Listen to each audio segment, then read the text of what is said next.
Imam mengusap peluh di dahinya. Debu pabrik masih melekat.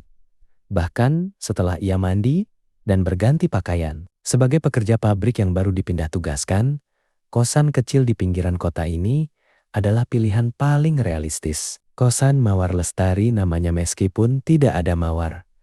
Dan entah apa yang lestari di tempat sepi dan tua ini. Imam 25 tahun, pekerja pabrik baru, menempati kamar nomor 3 yang terletak di paling ujung dan jarang disewa. Karena konon bau apek. Malam itu, Jumat Kliwon, udara terasa lebih dingin dan berat dari biasanya. Awal keanehan, setelah Isya, Imam merebahkan diri. Baru 5 menit matanya terpejam, ia mendengar suara. Krik.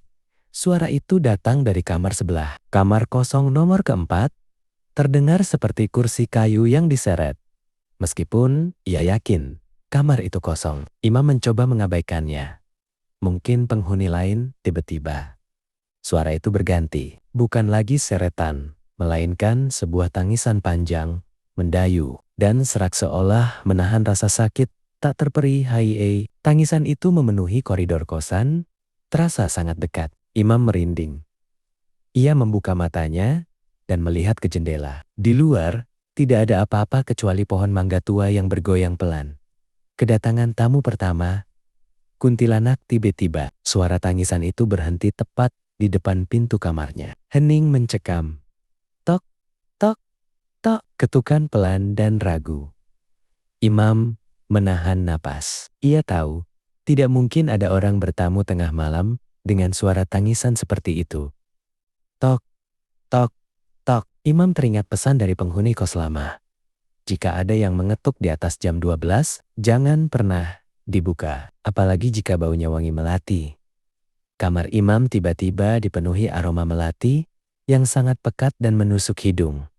Seolah ribuan bunga mekar sekaligus. Imam menutup mulutnya, mencoba tidak batuk. Dari celah sempit di atas pintu, ia melihat sesuatu. Ujung kain putih panjang yang menjuntai. Perlahan, kain itu bergerak ke atas.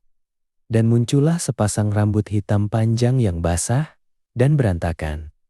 Lalu, terdengar bisikan, suaranya halus, namun berhasil membuat jantung Imam seolah berhenti berdetak.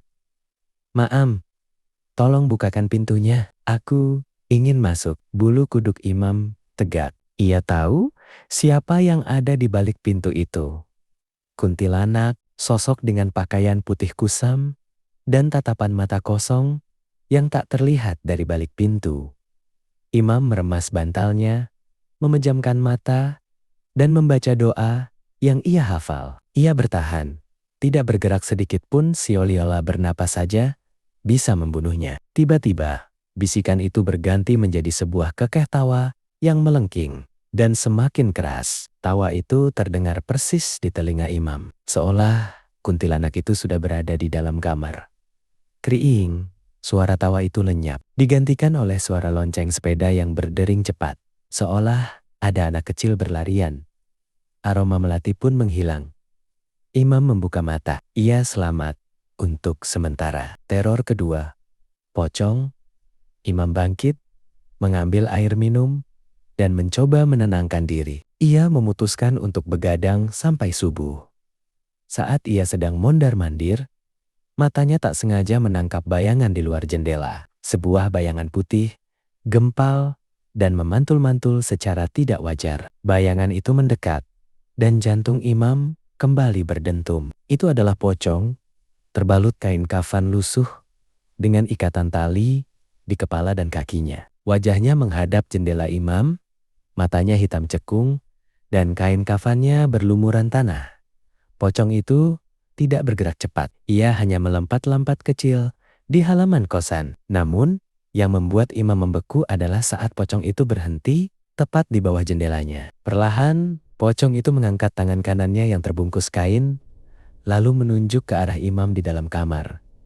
Pocong itu tidak bersuara. Ia hanya menunjuk. Tiba-tiba, terdengar suara gerusan batu dari arah koridor. Pocong itu menoleh, seolah menyadari ada orang lain. Dari ujung koridor yang gelap, muncul lagi satu pocong. Sosok kedua ini melompat lebih cepat. seolah sedang mengejar sesuatu. Pocong yang pertama menoleh ke arah jendela Imam lagi, dan wajahnya yang seharusnya tanpa ekspresi terlihat seperti tersenyum lebar, menampakkan jiji-jiji kuningnya. Pocong pertama menjauh dari jendela, melompat ke koridor, dan bergabung dengan pocong kedua. Keduanya kini melompat ke arah yang sama, menuju belakang kosan. Imam tersentak ketika ia menyadari apa yang mereka kejar. Itu adalah bayangan hitam kecil yang berlari di koridor. Saat bayangan hitam itu melewati kamarnya, Imam bisa melihatnya sekilas.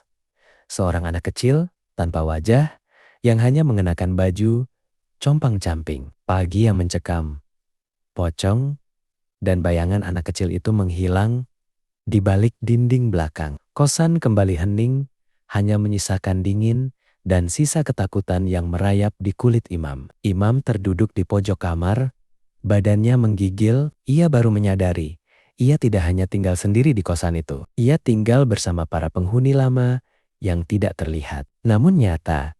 Saat azan subuh berkumandang, Imam langsung membuka pintu dan berlari menuju masjid terdekat. Ia bersumpah, mulai hari ini, ia akan mencari kosan baru. Ia tidak sanggup menghabiskan satu malam Jumat Kliwon lagi di kamar nomor 3 kosan Mawar Lestari.